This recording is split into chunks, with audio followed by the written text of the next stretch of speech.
Bonjour, an Indishnikas, and welcome to today's reading lesson. Today's topic, using quotes from the text, which is RL 51.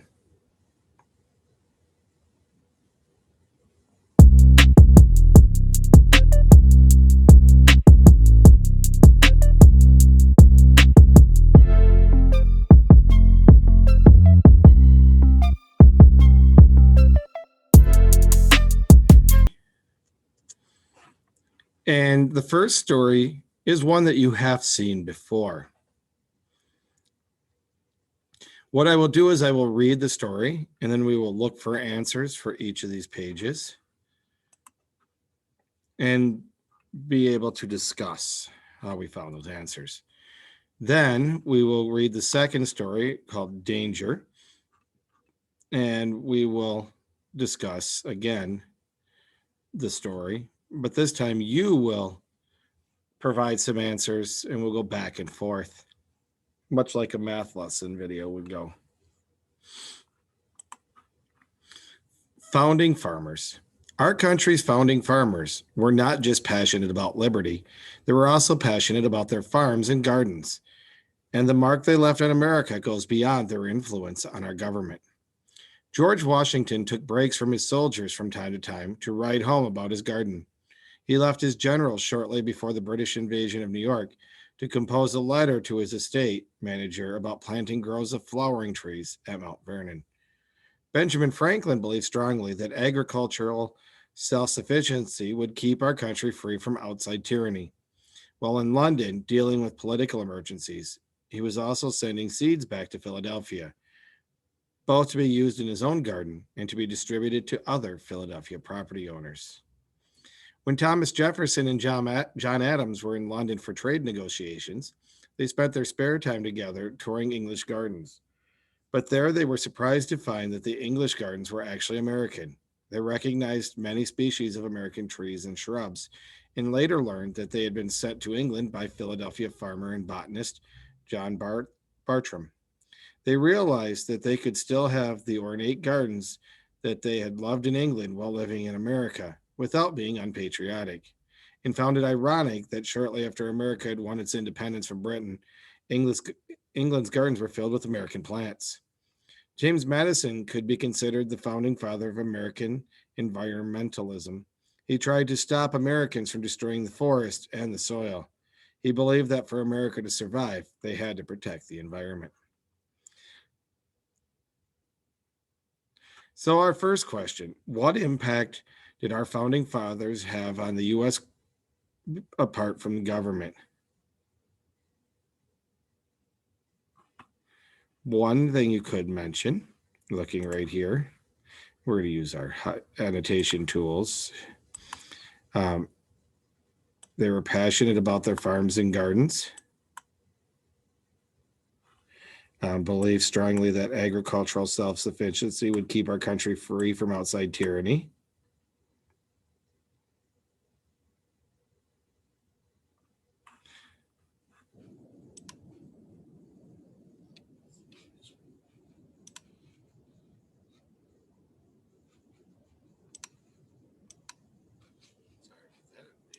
Tool is giving me grief at the moment. There we go.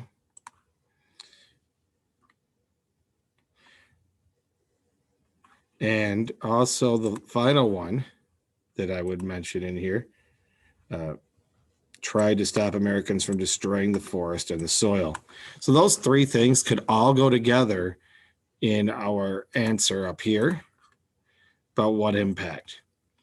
I'm not sure that I would have spent a lot of time on the garden one, because we're talking about the ornate gardens that you might find outside of a palace, not necessarily the garden that you have out back growing crops. All right, what was on George Washington's mind before the British invasion of New York? So we find the section on George Washington, and it's right there. To write home about his garden. So what was on his mind? The garden. And that's exactly what I'd write. His garden was on his mind.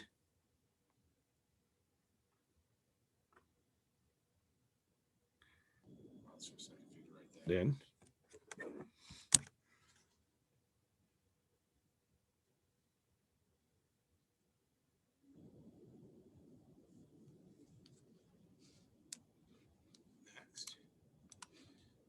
What did Benjamin Franklin think would keep our country free from tyranny? So, when answering this question, I would go find the section on, well, Ben Franklin. And you can see his name is here. So, I'm going to read in that paragraph. And now I'll look at it. He strongly believed, I see the word believe, which is kind of like think. Agricultural self sufficiency would keep our country free from outside tyranny. So, the real part of the answer of what would keep our country free from tyranny, agricultural self-sufficiency. So this part right underneath the red or above the red. Let's go ahead and write that there. Notice that as we answer these questions too, that we're looking for names. If you see a name in the question, such as George Washington, Ben Franklin, I'd go back and look for those sections. This is why for short readings, it's always a good idea to read it first and then go back to the questions, or go to the questions and then read it and be able to highlight. And these are the exact same lengths that you will find on the readings on assessments like the NWEA and the M-STEP will help you be successful on it. You can apply these strategies directly in classwork, but you can also apply them directly on the assessments. I'm gonna go ahead and clear. What was ironic about the English gardens that Jefferson and Adams visited? So, as I remember, this is the section. I see Jefferson and Adams names here. They were surprised to find that the English gardens were actually American. Now I see the word ironic. So I'd probably end up going here that England's gardens were filled with American plants. Both of these say the same thing. English gardens were actually American. England's gardens were filled with American plants. I'd probably use the second one, but you're going to be in the ballpark with either or.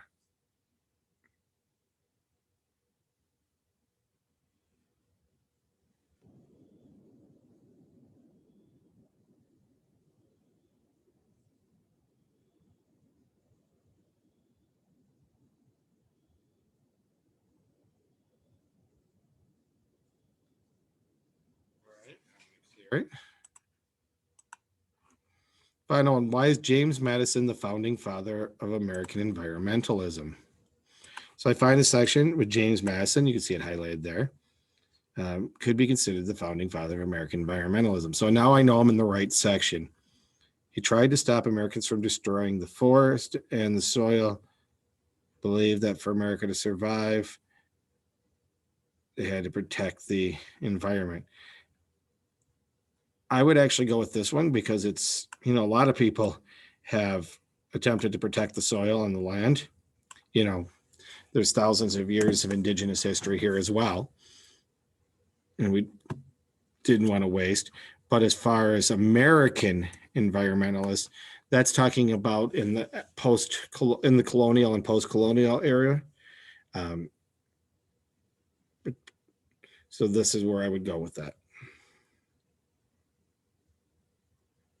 Surely borrowing ideas from people who already lived here, but James Madison had the influence necessary, as did Teddy Roosevelt more than a century later.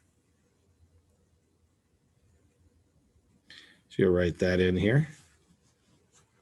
So one thing you should have noticed in here is that you're able to find names in the answers by going back and forth.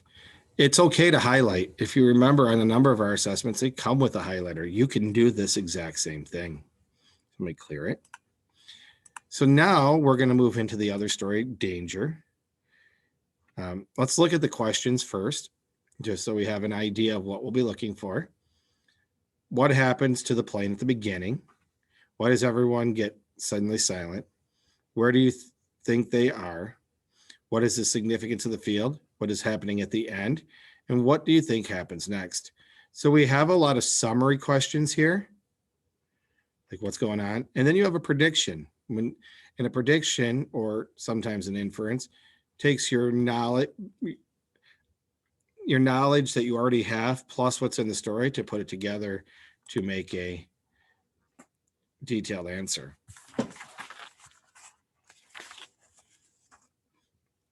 Danger.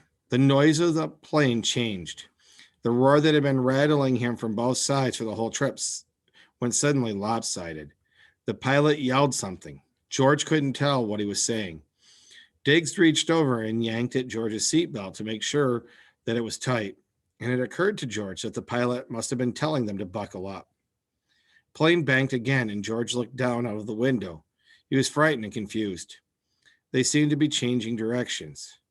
All he could make out below him, as far as he could see, was a sea of trees. Where the trees stopped, there were mountains. They continued on in the lopsided noise for a few minutes. Then the engine roar was gone completely. For a moment, the very briefest of moments, George experienced utter silence for the first time in his 11 years. What is it? What's going on? Diggs yelled. Everything's fine, the pilot yelled back. We're going to land. What do you mean, fine? It doesn't sound fine. Buckle up, the pilot said. We're going to make an emergency landing. George felt like he was going to be sick. The plane kept going and going, getting lower, but not slowing down. Where were they going to land? He still couldn't see anything but trees. It was more trees than George had ever seen. Over the pilot's shoulder, out the windshield of the plane, he could see the blue-gray of mountains speeding toward them. Then the plane banked again, and George saw a blue and almost perfectly round lake. Then trees and trees and more trees, and then he saw it. What the pilot must have seen too. The thing they were circling around, a flat, empty field, surrounded on all four sides by trees. The trees were mesmerizing. For most of the time after the engine stopped working, it felt like they were still flying. But as they got closer and closer to the ground, they stopped feeling like flying and started feeling like falling. George's breath left his body with a sudden whoosh. He felt like a balloon that had been let go in the air and was now speeding towards its limp end. Couldn't breathe or cry out. Later, he would remember that right then everything seemed to slow down. He saw the glasses slip off Diggs' nose and seemed to hover in the air. Everything seemed to get dark. Not a grayish black dark, but a green and purple dark. Outside of the plane window, for a moment, George felt like he could see, fully articulated, every leaf that was moving slowly towards them. And that's how George knew that despite his calm and his best effort, the pilot had missed the field. All right, so let's look at some questions. We're going to go back and forth. You'll get a second to answer. You'll get about 20 seconds to answer, and then be able to look back and we'll talk about it. So number one, what happens to the plane in the beginning of the story? So write down what your prediction is here.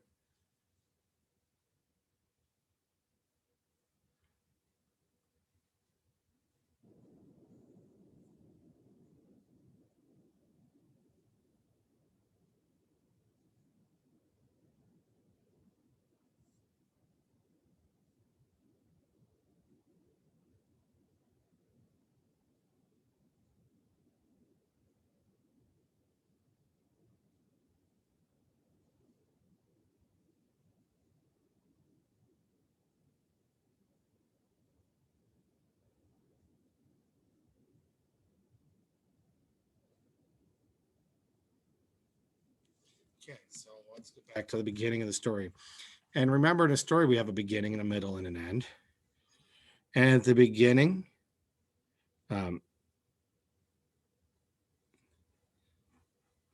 it sounds like the plane was having trouble. It's lopsided. The pilot's yelling. So if you wrote something along the lines of the plane starts having trouble, I would accept that. And then you would say the plane was in trouble. It was moving. Everything was lopsided, and the pilot was yelling. Now you've also added in text to support your answers. And that's one of the important things to do is always reference back. All right, why does everything get suddenly silent? So let's go find that part where Everything gets silent.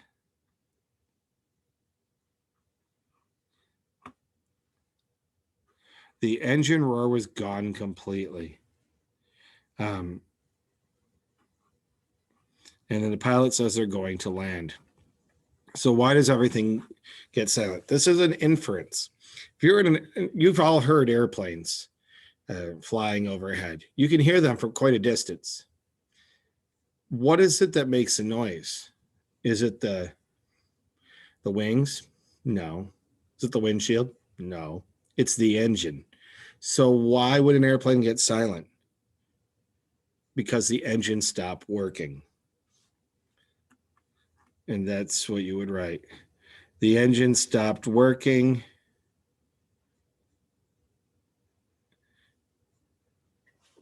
And everything went silent. Number 3, where do you think that they are? Again, now we're doing an inference. And I would have said, oh, go ahead and write it down. I'm jumping ahead of myself.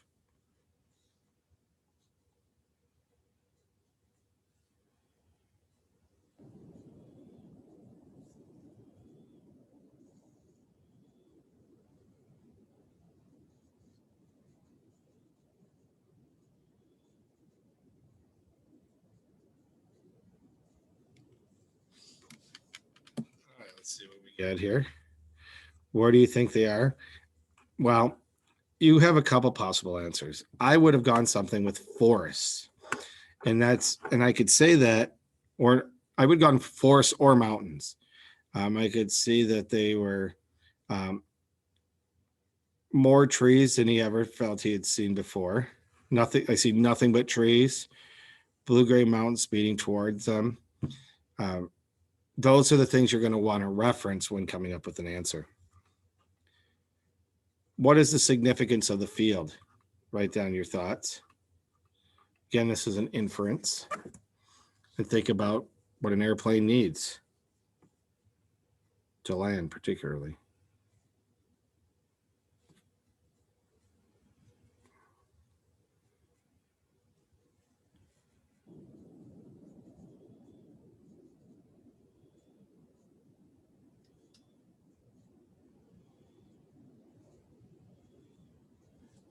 All right, so what is the significance of the field?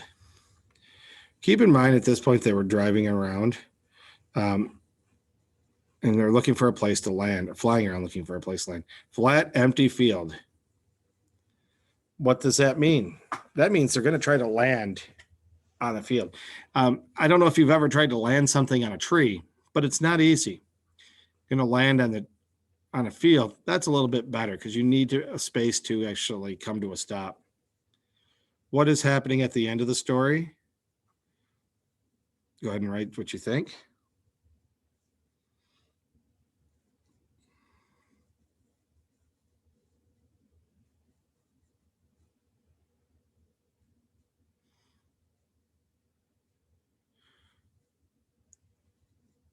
All right, let's come back to it. And that last sentence, George knew despite his calm and best effort, the pilot had missed the field. So I would say the pilot missed the field. And at that point, you're actually quoting right from the text. So we know that it covers both of those. And now finally, what do you think happens next? Go ahead and take about 30 seconds to write down what you think happens next.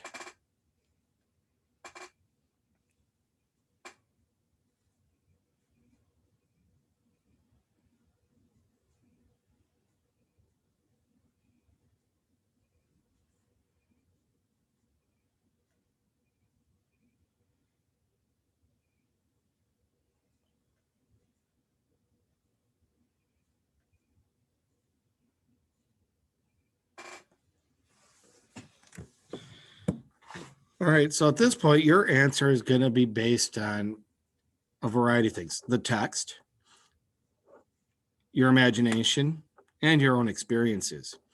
While most of you, as far as I know, don't have experience in plane crashes, you've probably seen a few on TV or in movies.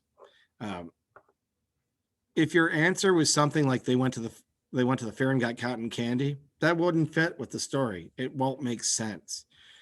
But you have a couple ways you could have gone with that. Some of you probably went with the plane crashed, or some of you may have went with they circled around and were able to land. Um, None of you should have come up with the engine started working because that just doesn't fit with how the story is going. So you want it to be within the parameters of what's happening in the events. You don't want it to just be some random, oh, look at what a crazy answer. That's not ideal in these. You want it to be right along with it.